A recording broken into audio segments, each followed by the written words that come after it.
What is going on, guys? The two are back here with another video of Nightmares. So we're going to be starting this up right about now. You hear me? Are you there? I'm here. I'm back. I'm ready to continue. Good. Now that you've begun conditioning, let's return to 2070.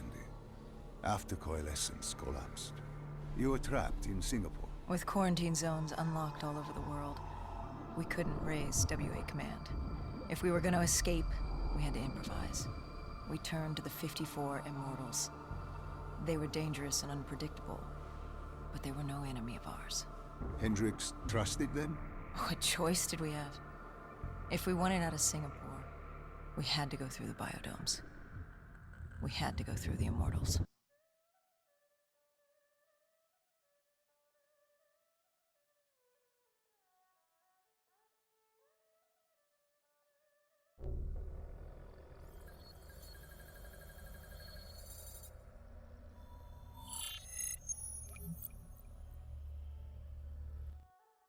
Getting in was easy.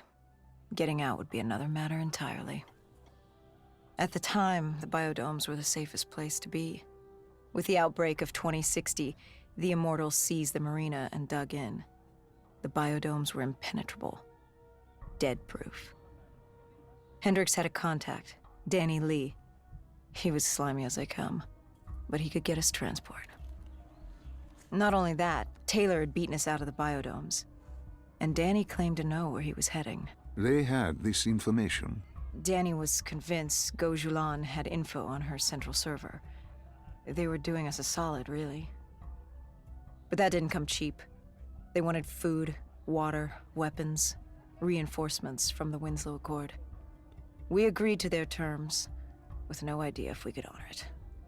The Immortals were a people of their word, and quite efficient in punishing those who did not act the same. Danny was in a bad mood. The Immortals weren't exactly happy to see us. They knew our part in what had happened in Coalescence. Danny went so far as to accuse us of opening the containment zones ourselves. Hendricks persuaded him otherwise. But that didn't change how I felt. We were there. We had our chance to stop Diaz in the server room. You cannot blame yourself for what is out of your control. There were powers in play far greater than your own. Powers with far more control. You were a pawn in his game. You mean Deimos? Well, as it turns out, we weren't his only pawns in the room. How do you mean? You can get us a ride out? Sure, I'll give you that. But claiming to know where Taylor was? Know that saying, too good to be true? Something was wrong. There was something malevolent, malicious. I called Danny out. Wasn't too happy with that. But then again, we assumed he was just scared. The outbreak now occurring worldwide was unprecedented. We were all scared. Up till now, we'd become complacent. We got comfortable. The dead had stayed in their cage, and we kept pretending nothing had happened. Taylor and Diaz changed that. Pandemonium, riots, civil war, countries were already tearing themselves apart, in many cases before the dead even reached them. Danny wasn't scared. He was stalling. And it only took us another moment to find out why. The Go siblings. Danny set you up. No. This was different. It was their eyes. Hollow. Empty. Void of life. Like they could see right through me. They all had it. Just like Diaz. It was only later we found out all higher-ups in the Immortals were outfitted with D&I. Like us. If only we'd known the part our own technology would play. The thing about dead killers, though, there's always a plan B. We had a robot squad in place, ready if the situation took a turn. Gojulan bolted before our robots got her. She was headed for the server room in Cloud Mountain, the only place we could put in the call from transport. It became quickly apparent that uninvited guests had joined the party in the biodomes. The dead were flooding into this safe haven. It was about to become hell on Earth. We had to move. We had to get to Cloud Mountain.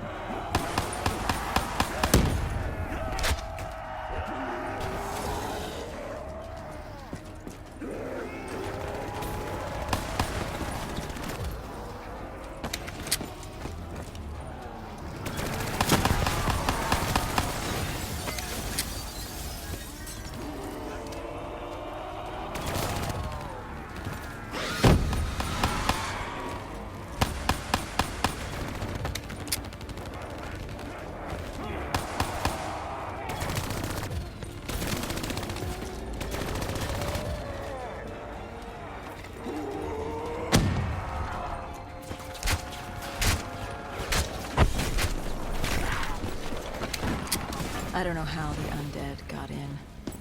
A forgotten open gate. A child's mistake. A poorly nailed board over a window. It didn't matter. It was spreading fast. We were already outnumbered 20 to 1. The remaining humans scrambling away or locked in their homes.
Heard that familiar screech.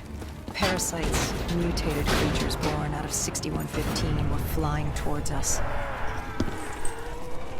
I was so happy with myself this video, you guys. I actually was able to get this whole video through in one cut.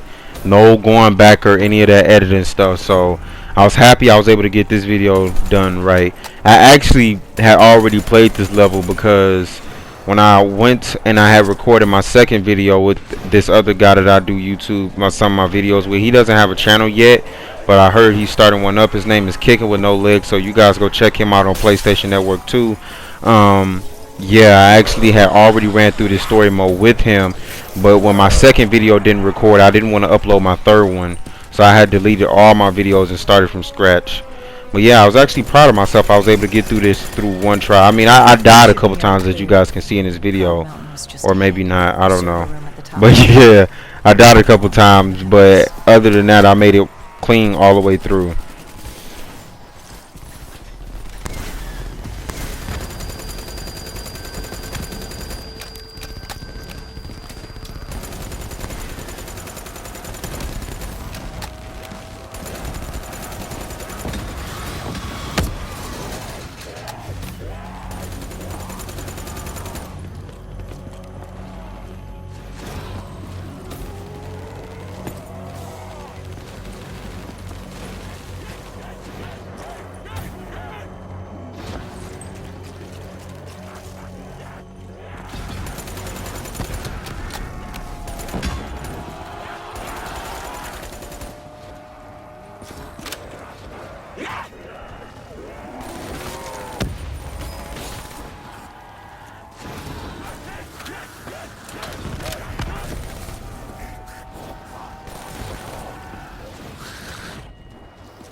What happened in the server room? By the time we got there, Gojulan encrypted her hardware, locking us out of the central server. Hendricks stepped in, but we were a few seconds too late. Damage was done. Why did she lock you out? It didn't make any sense. Sure, we weren't on the best of terms, but this wasn't her. Something else made her do it. Something was controlling her. The encryption used a biometric hand scan. Hendricks tried to unlock it. But the Go siblings were smart. They'd set up an access system requiring both of their hands for authorization. And her brother was shredded with bullets back in the bar. We could hear the horde coming, and we only had one sibling. But she did have two hands. You chose to cut off her hand. Why? I hoped the biometrics were interchangeable, allowing the siblings to use either reader. If we were calling transport and getting out alive, it had to work. Lucky for us, it did. Hendricks interfaced with the system. He was able to raise WA command. We needed a ride out ASAP. They had a VTOL a few minutes out. Rendezvous was set for the top of the dome. But Hendricks wanted to know what Gojulan had on Taylor. Anything, even the smallest detail, would be helpful in picking up his trail. That would take some time. And time was something we didn't have. Hendricks searched the archives. I dealt with the incoming horde.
Hendricks had pulled all the data he could. I hoped it was enough. Our pickup was in position. It's time to get the hell out of here.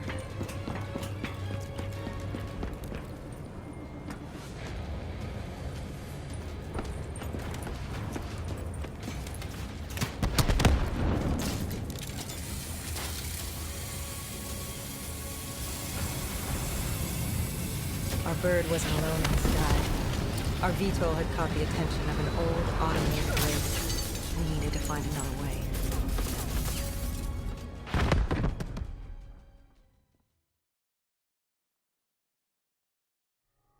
This wraith tailing you. It was like the malfunctioning robots you found in different quarantine zones. The kind targeting anything and everything as an enemy. Just like that. Except on a much larger, more deadly scale. And this one was very interested in us. Command had an exit route. Extraction set beyond the swamps. If we crossed the super trees, there were shipping docks where we could commandeer an airboat. It's easier said than done.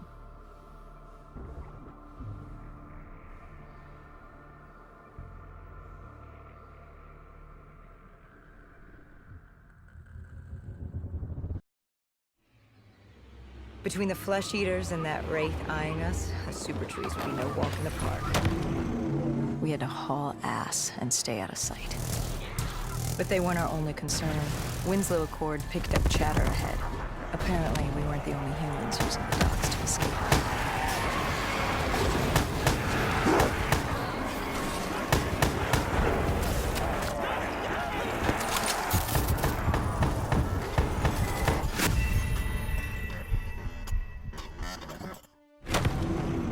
We had to haul ass and stay out of sight. But they weren't our only concern. Winslow Accord picked up chatter ahead. Apparently, we weren't the only humans using the docks to escape.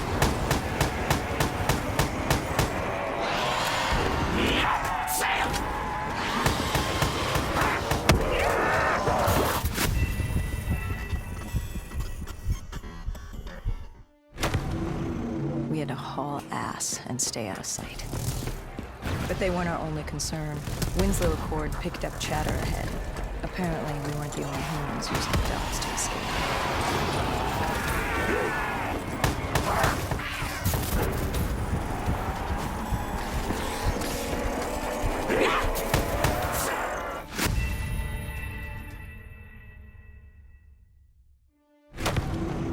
We had to haul ass and stay out of sight. But they weren't our only concern. Winslow Accord picked up chatter ahead. Apparently, we weren't the only humans using the docks to escape.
The super tree was collapsing.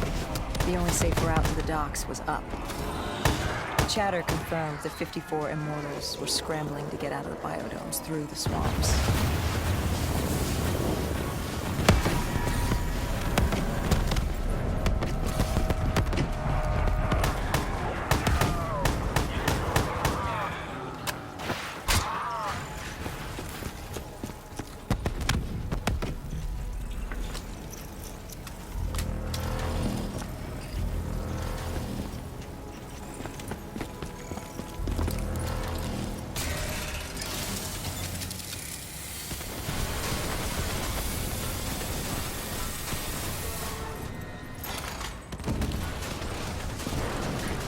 From the sound of it, they wanted us dead as much as the flesh eaters did.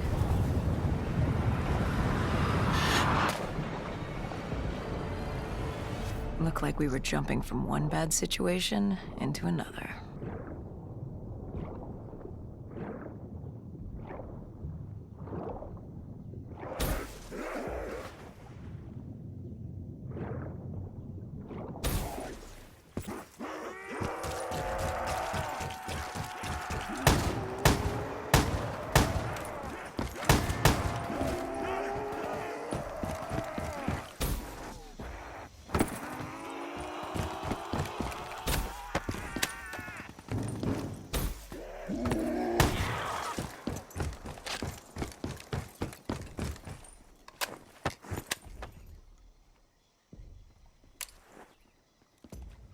Hendricks commandeered an airboat and set the autopilot. We had undead on our ass, and more 54I ahead. And that rogue wraith wasn't done with us yet.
Our exfil was just ahead. We were getting out at sea. What about Taylor? What did Hendricks learn from the server? Nothing. It had been wiped. Taylor was in the wind. And the virus, 6115, wouldn't stop this time. The Winslow Accord and CDP had been thrown into chaos. We'd lost Hong Kong, Berlin, and Cairo. And it was just getting started. What would come next? How the world would change?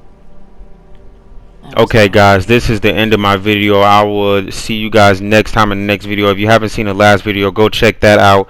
Like, share, comment, all that good stuff. And then 2 out. See you guys next time.